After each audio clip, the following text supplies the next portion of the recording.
سبحان الله والحمد لله لا إله إلا الله الله أكبر سبحان الله والحمد لله لا إله إلا الله الله أكبر. نحمده ونصلي على رسوله الكريم أما بعد. أعوذ بالله من الشيطان الرجيم. بسم الله الرحمن الرحيم. رب اشرح لي صدري ويسر لي أمري واحلل عقدة من لساني يفقه قولي رب زدني علما. بسم الله الرحمن الرحيم. السلام علیکم ورحمۃ اللہ وبرکاتہ. آپ سب کا خوش آمدید ہے ہمارے آج کے پروگرام میں. ہمارا آج کا موضوع ہے سفر کا مہینہ اور اس کی بدشگونیاں. سفر کا مہینہ ہمارے سال کا دوسرا مہینہ ہے. ہمارا اسلامک کیلنڈر جس کا پہلا مہینہ ہوتا ہے محرم الحرم، اور اس کے بعد آتا ہے سفر. سفر کا مہینہ آتے ہی ہمارے ذہن میں کئی قسم کی غلط فہمیوں جو ہم اطراف میں سنتے ہیں وہ ہمارے ذہن میں گونجنے لگتی ہیں. جیسا کہ سب سے بڑی بات جو ہمیں سنائی دیتی ہے کہ سفر کا مہینہ نحوس ہے، سفر میں شادیاں نہیں کرتے. سفر میں ایک تاریخ ہوتی ہے 13 تاریخ، اس کو 13 تیزی کہا جاتا ہے، اور اس میں صدقہ کرنے کا بہت فائدہ ہے، بہت اجر ہے یا بہت فضیلت ہے. اور یعنی ایک اور آخری چہارشنبہ ہوتا ہے، اس میں جو ہے گھاس کو کھندلنا چاہیے. اور پتہ نہیں یہ مہینہ مردوں پر بہت بھاری ہے. بلا کی بہت ساری باتیں، بہت ساری ایسی غلط فہمیاں جو ہم اطراف میں سنتے ہیں. کیا یہ سچ ہے؟ کیا یہ قرآن و سنت سے ثابت ہے؟ ان کی ہمارے دین میں کیا حقیقت ہے؟ آج ہم اسی کو جاننے کی کوشش کریں گے. سب سے پہلے تو یہ دن اور رات اللہ کے بنائے ہوئے ہیں. اس کے بارے میں اللہ تعالیٰ کیا فرماتے ہیں کہ اللہ تعالیٰ نے یہ دن کیوں بنائے ہیں؟ دن کا آنا، رات کا آنا، اس میں اللہ تعالیٰ کیا فرماتے ہیں اس بارے میں؟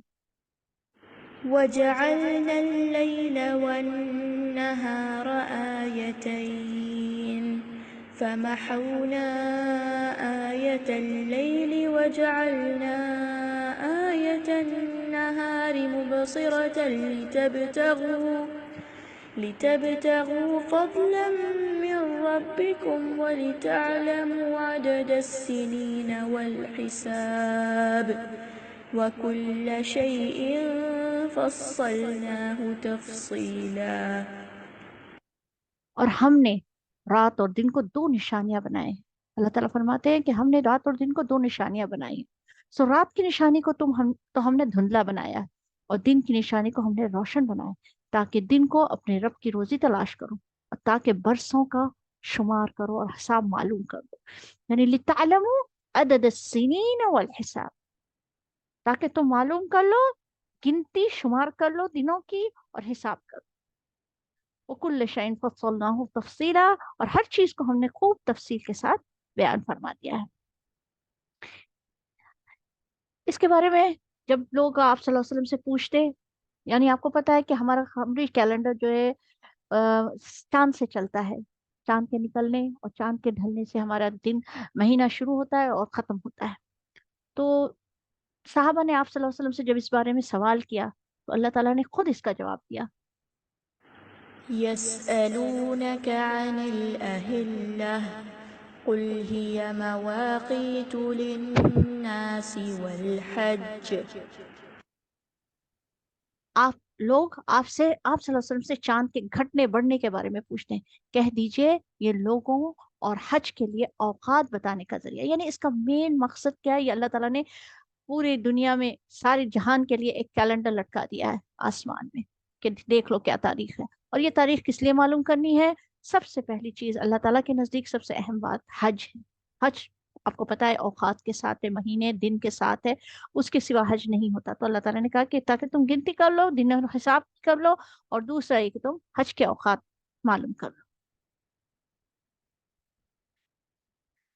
اور یہ گنتی اللہ تعالیٰ نے 12 مہینوں کی رکھی ہے، اور اس کے بارے میں بھی اللہ تعالیٰ نے قرآن میں فرمایا ہے. إن عدة الشهور عند الله 12 شهرا في كتاب الله يوم خلق السماوات والأرض بے شک مہینوں کی تعداد اللہ کے نزدیک اللہ کی کتاب میں 12 مہینے جب سے اس نے آسمان اور زمین کو پیدا کیا، یعنی اللہ تعالیٰ نے اس کے مہینوں کی تعداد 12 رکھی ہے، یہ اللہ تعالیٰ کی طرف سے۔ اور آپ دیکھ لیں کہ دنیا میں لوگوں نے بھی جتنے کیلنڈر بنا لیے، ہمارے اسلامی کیلنڈر کے تو 12 ہی مہینے ہیں، اس کے سوا بھی آپ جنوری فیبرری دیکھتے ہیں، بیساکھی چیز دیکھتے ہیں، یہ سارا جو بھی مہینے جو اپنے اپنی قوموں نے بنائے ہیں، اپنے جو کیلنڈرز بنائے ہیں، اس میں سب میں گنتی 12 ہی کی ہے۔ سبحان اللہ۔ اب اس سال کے دوسرے مہینے کو سفر کہتے ہیں۔ سفر کے معنی کیا ہے آپ کو اردو میں اگر پتا ہو تو صفر ہم کہتے ہیں زیرو کو، عربی زبان کا لفظ ہے یہ، تو اس کے 3 حرف ہیں، صا فا را کا مرکب ہے۔ اس کے معنی ہے خالی ہو جانا، اردو میں بھی کہتے ہیں صفر کا مطلب زیرو، نتھنگ، تو عربی میں بھی اس کے معنی ہے خالی ہو جانے کے۔ اس کی وجہ تسمیہ صفر کیوں رکھی گئی ہے، اس کا نام صفر کیوں رکھا گیا ہے، اس کی بھی ایک ہسٹری ہے کہ آپ دیکھیں پچھلے 3 مہینے محترم مہینے گزرے ہیں، ذوالقعدہ، ذوالحجہ، محرم، تینوں مہینے، کیونکہ حج کی شروعات تھی، حج کا ختم تھا، محرم کا مہینہ، یہ تینوں مہینے بہت محترم مہینے تھے، اور اس کو دور جاہلیت میں بھی عرب بہت محترم جانتے تھے، اور اس میں وہ ہر قسم کی جنگ و جدال بند کر دیتے تھے، دشمن سامنے بھی آ جاتا تو وہ ہاتھ نہیں اٹھاتے تھے۔ یہ ان 3 مہینوں میں وہ اپنے آپ کو بہت چیزوں سے روک کے رکھتے تھے، کیونکہ ان دنوں میں حج ہوتا تھا۔ اب ایک چیز تو یہ اچھی کرتے تھے، لیکن اس کے بعد یہ ہوتا تھا کہ جیسے یہ 3 مہینے ختم ہو کر سفر کا مہینہ آتا تو یہ لوگ پوری طریقے سے اپنی شرارتوں پر اتر آتے، فتنہ فساد پھیلاتے، جنگ و جدال کرتے، ڈکیتیاں کرتے۔ تو ان دنوں میں یہ لوگ جو کوہرام مچاتے، لوگ مرتے اور گھروں سے یہ نکل جاتے، تو گھر خالی ہو جاتے۔ تو اس کی وجہ سے اس کو جو ہے انہوں نے مان لیا کہ یہ خالی ہو جاتا ہے، تو اس کا مطلب ہے اس کا نام رکھا گیا ہے سفر۔ بہت ایک بڑے محدث گزرے ہیں، عالم دین گزرے ہیں، سخاوی رحمۃ اللہ، علیم الدین سخاوی رحمۃ اللہ علیہ، فرماتے ہیں کہ سفر کی وجہ تسمیہ یہی ہے کہ اس مہینے میں عموماً عربوں کے گھر خالی رہتے تھے، کیونکہ ذوالقعدہ، ذوالحجہ اور محرم الحرم کے مہینوں میں ان کی حرمت کے باعث عرب جنگ و جدال بند رکھتے تھے، چونکہ یہ 3 مہینے مسلسل ہوتے تھے، اس کے لیے گزرتے ہی عرب اپنے موقوف جنگوں پر اثر نو آ جاتے ہیں، جو جنگیں روکی ہوئی ہوتی تھی ان کو فوری سے پھر شروع کر دیتے اور سفر پر نکل جاتے اور ان کے مکان خالی ہو جاتے، اسی لیے اس ماہ کو سفر کے نام سے موسوم کیا گیا۔ اور یہی اس کی وجہ ہوئی کہ اس کو منحوس مانا گیا، اور سفر کو منحوس ماننے کی بھی وجہ یہی ہوئی کہ یہ لوگوں نے دیکھا کہ یہ مہینہ جب آتا ہے تو ہماری تو زندگیاں محال ہو جاتی ہیں، ہمارے گھر میں یعنی فتنہ پھیل جاتے ہیں، جنگ و جدال، خون غارت گیری پھیل جاتی ہے، تو یہ مہینہ بہت برا ہے، یہ مہینہ بہت برا ہے، یہ مہینہ بہت منحوس ہے، یہ مہینہ آنے ہی نہیں چاہیے۔ یہ مہینے کا یہ تصور، منحوسیت اس وجہ سے ہوئی۔ اب آپ دیکھ لیں، یہ تو تھے ان کے اعمال، کہ ان کے اپنے کرتوت تھے کہ یہ لوگ ایسے کرتے تھے، لیکن انہوں نے الزام دیا مہینے کو کہ یہ مہینہ منحوس ہے، حالانکہ اس مہینے کا اس میں کیا قصور تھا؟ لیکن یہ اپنے اعمال کو یعنی چھپانے کے لیے بولے، یعنی اس کی حجت قائم کرنے کے لیے انہوں نے کیا کیا، کہا کہ سفر کا مہینہ منحوس ہے، لیکن قرآن و حدیث میں اس کی کوئی دلیل نہیں ملتی۔ اب ہم دیکھیں گے سفر کا مہینہ قرآن اور حدیث کی روشنی میں کیا ہے۔ اب جیسے آپ نے لفظ سنا نحوس، عربی میں لفظ نحوست کے لیے طائرہ استعمال ہوتا ہے، کیونکہ عرب جو ہے فال کھولنے کے لیے پرندے کا استعمال کرتے تھے، پرندے کو چھوڑ کر دیکھتے تھے کہ اگر سیدھے طرف گئے تو یہ کام کروں گا اور بائیں طرف جائے تو نہیں کروں گا، اگر سیدھے طرف جائے تو میرے لیے اچھا ہے، بائیں طرف جائے، اس قسم کے یہ لوگ اس سے فال پکڑتے تھے۔ تو اس فال کے لفظ کو یعنی طائر کہتے ہیں پرندے کو، اس کو جو ہے بدفالی کے لیے یہ لفظ استعمال کیا جانے لگا کہ طائرہ یعنی بدفالی، نحوست۔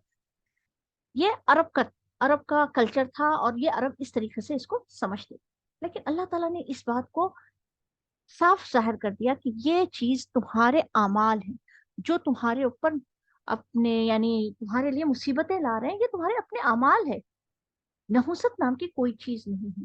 تو اللہ تعالیٰ نے قرآن میں سورہ بنی اسرائیل کی آیت میں وَكُلَّ إِنسَانٍ ألزمناه طائره في عنقه ونخرج له يوم القيامة كتابا يلقاه منشورا اقرأ كتابك كفى بنفسك اليوم عليك حسيبا.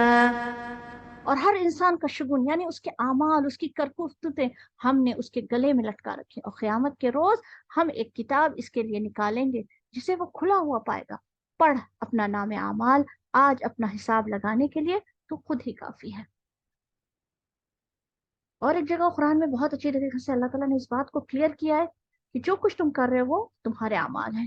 ما أصابك من حسنة فمن الله وما أصابك من سيئة فمن نفسك۔ کوئی بھلائی جو تمہیں پہنچے تو وہ اللہ کی طرف سے ہے، اور کوئی برائی جو تمہیں پہنچے تو وہ تمہارے نفس کی طرف سے، یعنی تم جو اعمال کر رہے ہو اس کے نتیجے ہے، اس کے کرتوتوں کا نتیجہ ہے یہ اس میں نحوست والی کوئی چیز نہیں ہے۔ ہمارے دین میں نحوست کا کوئی بھی تصور نہیں ہے، اور اس کا سمجھنا، اس کا سوچنا یہ قطعاً غلط ہے۔ حدیث شریف میں اس کے بارے میں بہت صاف الفاظ آئے ہیں۔ حضرت عبداللہ بن مسعود رضی اللہ تعالیٰ عنہ سے روایت ہے کہ رسول صلی اللہ علیہ وسلم نے فرمایا الطیارۃ شرک، الطیارۃ شرک ثلاثہ۔ آپ صلی اللہ علیہ وسلم نے بدشگنی شرک ہے 3 بار کہا، اور پھر اور فرمایا اور ہم میں سے کوئی ایسا نہیں اسے وہم نہیں ہوتا، لیکن اللہ تعالیٰ توکل کی وجہ سے اسے دور فرما دے۔ یعنی ہم سمجھتے ہیں کہ بہت معمولی سی بات، ہم نے ایسے سوچ لیا کہ یہ منحوس ہے، یہ لڑکی منحوس ہے، یہ مہینہ منحوس ہے، یہ گھر منحوس ہے، یہ ابھی اپنے میری آنکھ پھڑک رہی ہے تو آج کا دن میرے لیے منحوس ہے، یا پھر یہ میرا رستہ کاٹ دیا تو یہ میرا آج کا یہ کام نہیں بنے گا، یہ منحوس ہے، یا پھر ایسے قسم کے کئی ایسی بدشگنیاں جو ہمارے ذہن میں آتی ہیں، ہم سمجھتے ہیں یہ نارمل سی بات ہے، اور اس سے ہم رک بھی جاتے ہیں، شادی نہیں کریں گے، نہیں یہ اگر سفر میں شادی ہوگی تو یہ شادی نبھے گی نہیں، اس قسم کے ہمارے خیالات ہوتے ہیں۔ ستاروں سے بھی یہ چیز کی جاتی ہے کہ ستارے جیسے ہمارے میگزینس اور نیوز پیپرز بھرے پڑے ہیں کہ آج لبرا ہے، وہ جیو ہے، وہ کیا اسٹار کنسٹیلیشنز ہوتے ہیں، تو اس کو یہ سمجھا جاتا ہے کہ یہ بتا رہے ہیں ہمیں کہ آج کا دن صحیح نہیں ہے میرے لیے، تو آج یہ کام میں نہیں کروں گا، یہ دن میرے لیے اچھا ہوگا تو میں یہ دن یہ کام کروں گا۔ اس قسم کی بدشگنیاں، اس قسم کا تصورات کو آپ صلی اللہ علیہ وسلم نے سرے سے بالکل ختم کیا اور کہا یہ شرک، اس قسم کا سوچنا شرک ہے۔ اور ایک حدیث نیچے آپ دیکھ رہے ہیں کہ آپ صلی اللہ علیہ وسلم نے فرمایا من ردت تیارہ من حاجت فقط اشرک، جو کسی چیز سے بدفعلی پکڑ کر اپنے مقصد سے لوٹ آیا، کسی بھی وجہ سے، نہیں آج جو ہفتے کا دن ہے میں یہ کام نہیں کر سکتی، آج نہیں، یہ میں پیر والے دن کروں گی، یا میں یہ کام جو ہے بس جمعے والے دن کروں گی، منگل کا دن میں پانی نہیں لا سکتی، منگل کے دن میں یہ کام، اس قسم کے جو توہمات ہم نے پال رکھے ہیں اور اس سے ہم رک جاتے ہیں کام سے کرنے سے۔ آپ صلی اللہ علیہ وسلم نے فرمایا جو کسی چیز سے بدفعلی پکڑ کر اپنے مقصد سے لوٹ آیا اس نے شرک کیا۔ کیا مطلب ہوا شرک کیا؟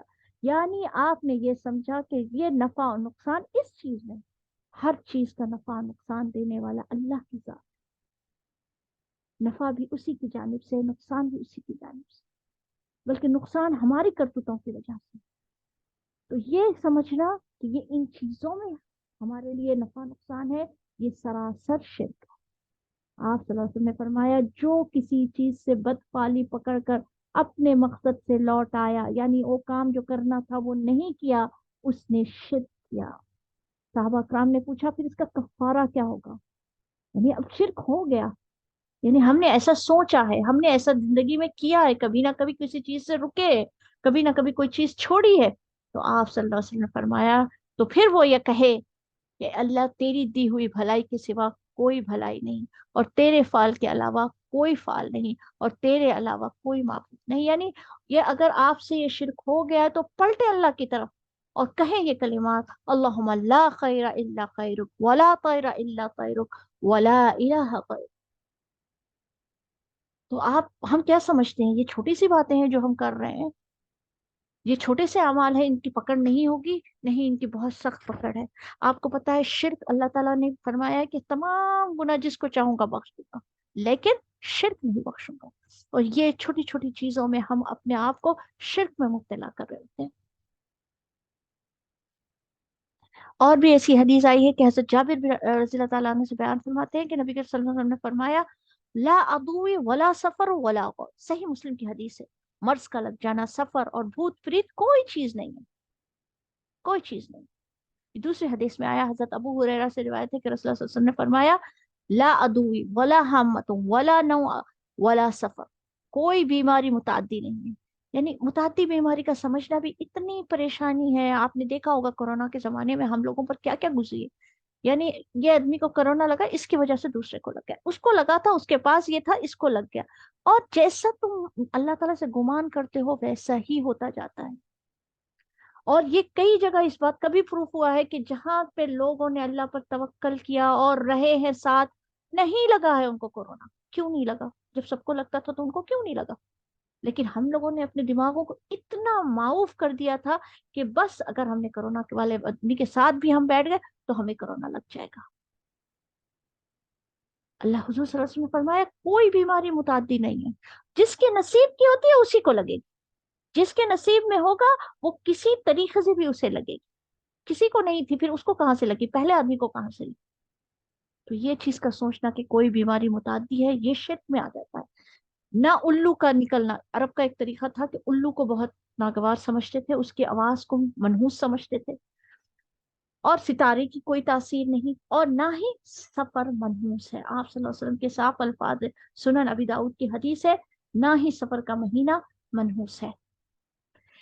ایک اور روایت آتی ہے، حضور صلی اللہ علیہ وسلم کے زمانے میں حضرت زید بن خالد سے روایت ہے کہ آپ نے ہمیں حدیبیہ میں صبح کی نماز پڑھائی. یعنی آپ صلی اللہ علیہ وسلم نے حدیبیہ میں نماز پڑھائی.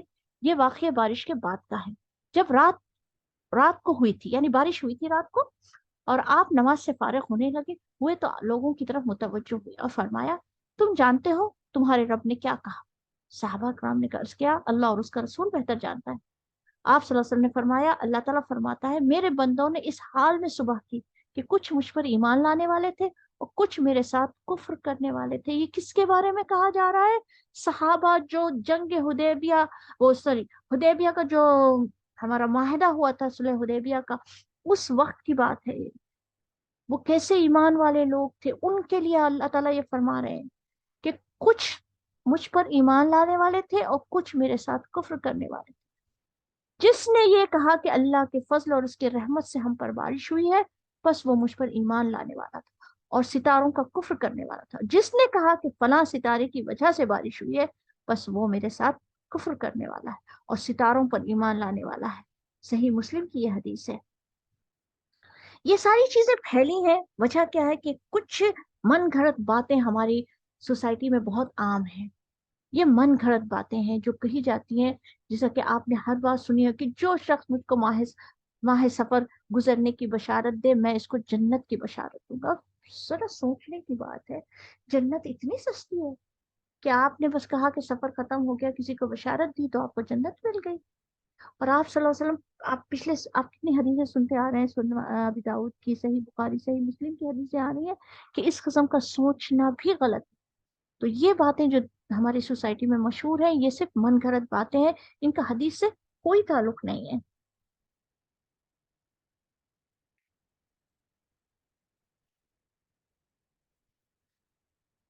یہ ایک بات ہے کہ دیکھیں،